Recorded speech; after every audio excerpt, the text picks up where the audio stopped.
Bon, je vous présente Sébastien Lamkowski et Sylvie Rossignon, qui sont tous les deux médecins généralistes et présidents d'une CPTS sur la Meurthe-et-Moselle. Donc, je vais leur demander de se présenter. On va commencer par Sébastien. Mhm. Alors, moi, je suis donc Sébastien Lakomski, je suis médecin généraliste dans le nord du département 54 et je suis gérant de maison de santé et président de CPTS. Je fais aussi des gardes parfois le week-end. Et moi, Sylvie Rossignon, donc médecin généraliste en maison de santé aussi, et médecin généraliste traitant, j'aime bien dire ce mot-là, et présidente de CPTS et du DAC 54. Ok, est-ce que vous pouvez me dire brièvement ce que c'est qu'une CPTS? Ok, on s'organise. Alors, une CPTS, c'est une communauté professionnelle territoriale de santé.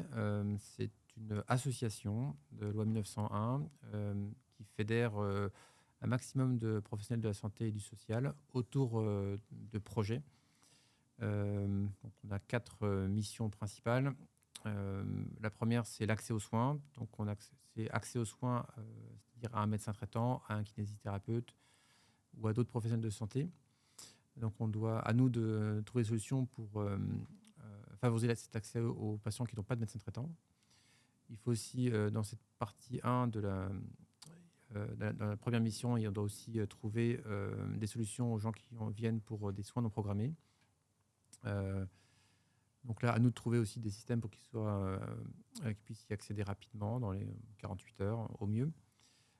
Ensuite, la mission 2, c'est la mission qui concerne les parcours de soins, c'est-à-dire qu'il faut optimiser, fluidifier les relations entre les différents acteurs afin d'éviter aux professionnels de la santé et du social de perdre du temps.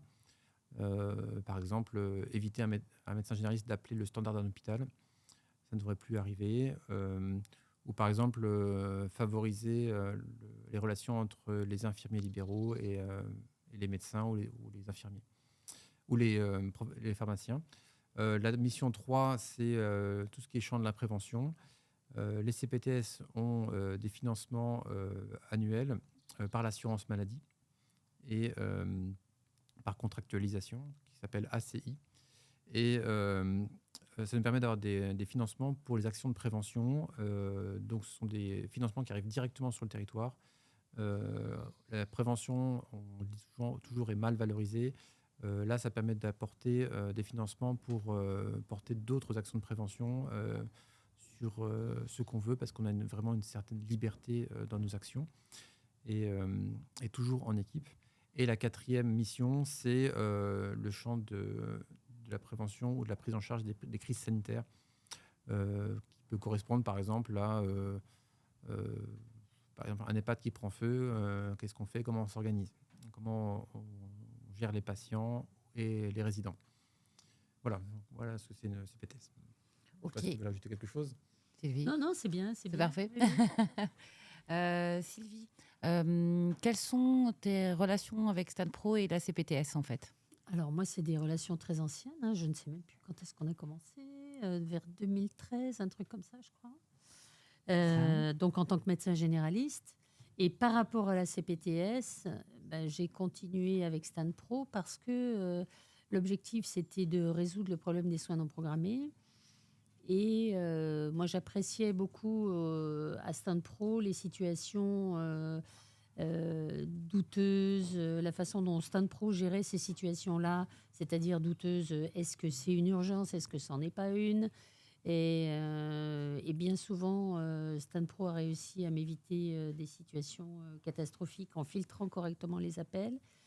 Et donc, j'ai trouvé pertinent que StanPro soit dans l'action soins non programmés pour travailler le dispositif. Et actuellement, StanPro, les secrétaires de StanPro se trouvent dans le SAMU, dans les locaux du SAMU, hein, et donc elles sont en ce qu'on appelle des OSNP. Elles ont un poste d'OSNP, c'est-à-dire qu'elles gèrent l'appel derrière le SAMU. Le médecin d'urgence du SAMU filtre déjà l'appel Et ensuite, cet appel est envoyé à StanPro qui se fait fort de nous trouver un médecin après avoir appelé à tous les médecins généralistes, avoir fait la liste de tous les médecins généralistes qui veulent bien travailler avec nous.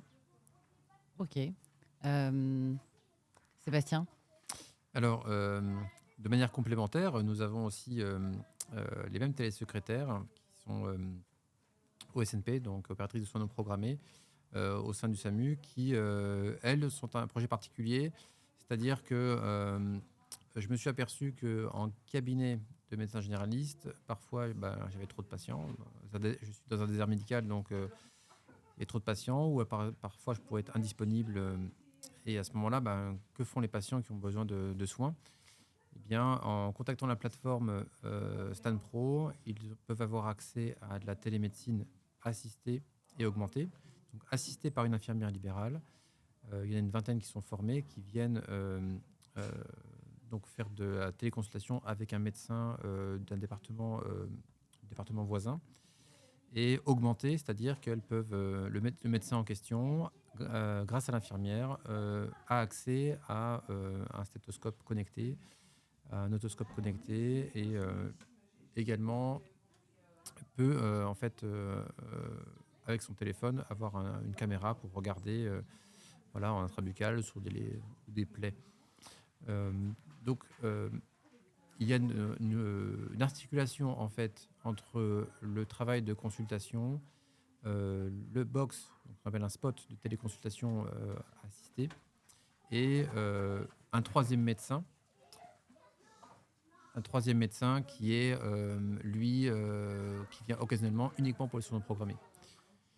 Donc StanPro, en fait, intervient et va gérer l'articulation entre ces trois modalités d'accès aux soins, et en fonction des situations.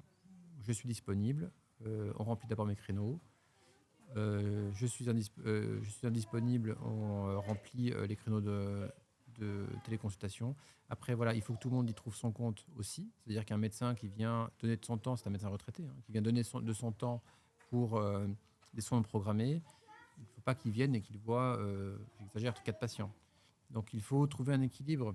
Donc c'est de la discussion qui est plutôt fluide avec StanPro, et qui permet de valoriser chaque poste d'accès aux soins. Et c'est ça qui est intéressant. Donc pour l'instant, c'est sur trois échelons d'accès aux soins, mais qui vont être plus tard étendus sur tout un territoire avec différents postes d'accès aux soins. Et faire ce que j'appelle, moi, sur mon territoire, un hub multimodal d'accès aux soins, donc une plateforme où on a plusieurs modalités d'accès aux soins. Et donc StanPro a la compétence pour comprendre mes desiderata, les exigences des différents professionnels de santé, des patients. Parce qu'un patient que je consulte en général et qui ne souhaite pas aller en téléconsultation, la télésecrétaire pourra s'adapter et me le proposer, soit en doublon, après avoir posé la question, ce qui est possible, ou en triplon parfois, soit la proposer, donc sur une consultation plus tard, le soir ou le lendemain. Donc c'est ça. Donc il y a une articulation entre les modalités d'accès aux soins et l'intelligence de la télésecrétaire de StanPro. Alors la particularité quand même à StanPro aussi, nous, ce qu'on demande, c'est d'avoir de gérer nos statistiques. D'accord. Et okay. ça c'est important parce que donc c'est du clé en main, quoi. C'est-à-dire on nous ressort chaque mois les statistiques qui ont été demandées. On a défini déjà ce dont on avait besoin. C'est partagé entre la CPTS et le SAMU, donc c'est très clair, c'est très fluide. Il n'y a pas de lézard, quoi. Donc, Ok. Est-ce que vous définiriez en 2-3 mots l'équipe de StanPro, donc surtout celles qui sont au niveau de la CPTS, donc il y a Christiane, Alix, Sandy et le reste de l'équipe où elles sont 4 qui va gérer uniquement les CPTS. Comment vous nous définirez? Alors moi, je trouve qu'elles ont une très grande adaptabilité parce qu'il faut, il faut supporter les appels des gens qui ne sont pas contents. Et ils peuvent ne pas être contents, mais il y a des façons de le dire. Et il faut gérer le stress aussi des gens. Enfin, je trouve qu'elles ont un professionnalisme de ce côté-là qui est assez, comment dire, à toute épreuve. Et donc, elles sont très réactives aussi. Elles ont une capacité d'adaptation en fonction de la problématique et des exigences du médecin aussi, parce qu'ils en ont aussi, il ne faut pas croire. Donc ça, c'est vraiment formidable. C'est un atout important. Oui, alors moi de mon côté, c'est très simple. Christiane, on l'appelle, elle est dispo tout de suite. Euh, donc c'est vraiment un confort.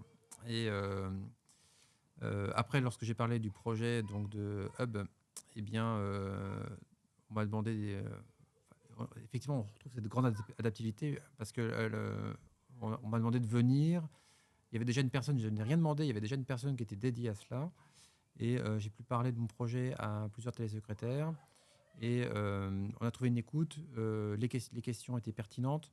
Et au final, les retours des professionnels de la santé qui participent au projet, le projet de Hub, qui est un projet innovant finalement, sont bons.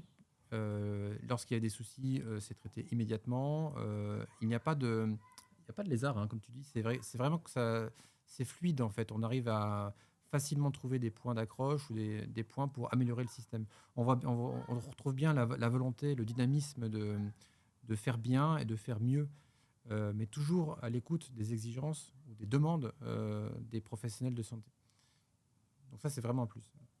Ok. Le mot de la fin. Vas-y, toi. Alors, moi, je pense que voilà, c'est un travail. Stade Pro propose un travail en confiance, c'est-à-dire que on peut d'emblée faire confiance à l'équipe, puisque on a une capacité, c'est une intelligence, donc une capacité d'adaptation qui est très importante, et on peut arriver à faire des choses qui sont intéressantes. Et l'avantage aussi, c'est qu'on a aussi des propositions de leur part. S'il y a des points qui sont un peu difficiles, on arrive à trouver des solutions facilement. Donc franchement, en termes de professionnalisme, on s'y retrouve. Il y a aussi quelque chose de supplémentaire à dire, c'est qu'on a une sensibilité au sujet de la fatigabilité du médecin. Un médecin qui est fatigué, elles le sentiront et elles agiront en conséquence. Aussi bien au niveau de la quantité de consultation, tout ça se discute bien sûr, hein, au niveau de la quantité de consultation, qu'au niveau de l'équipe de Stan Pro qui va demander au médecin comment il va. Et ça, c'est plutôt rare. Merci. Et moi, ce que je voudrais rajouter, c'est aussi toi, Christiane, hein, parce que je trouve que tu as une très idée à la douzaine. Oui. Et quand on n'en a pas, tu nous en trouves. Donc, c'est bien ça aussi, tu vois, parce que on n'a pas forcément toutes les solutions tout le temps. Et toi, tu amènes de l'eau au moulin.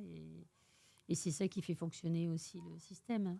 C'est vrai qu'à l'époque, je voyais qu'il y avait des disponibilités dans certains agendas. Je voyais que les urgences à la télé étaient complètement débordées. Une fois, j'en ai parlé à Sylvie. J'ai dit, il y a peut-être quelque chose à faire. Enfin, il y a vraiment quelque chose à faire.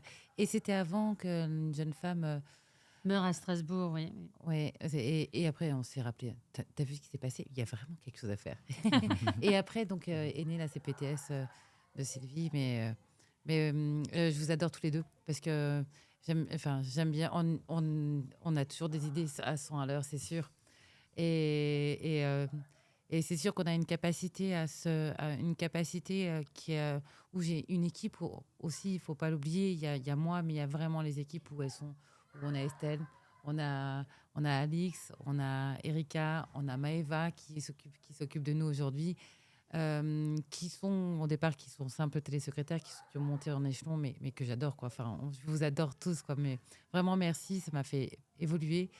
Il y a des fois où c'est pareil, des fois je dis oh, non mais c'est trop fatigant et en fait le lendemain bon on fait quoi. mais vous êtes des vrais constructeurs tous les deux aussi, ça vous le savez déjà, et merci pour votre confiance. Merci. Merci.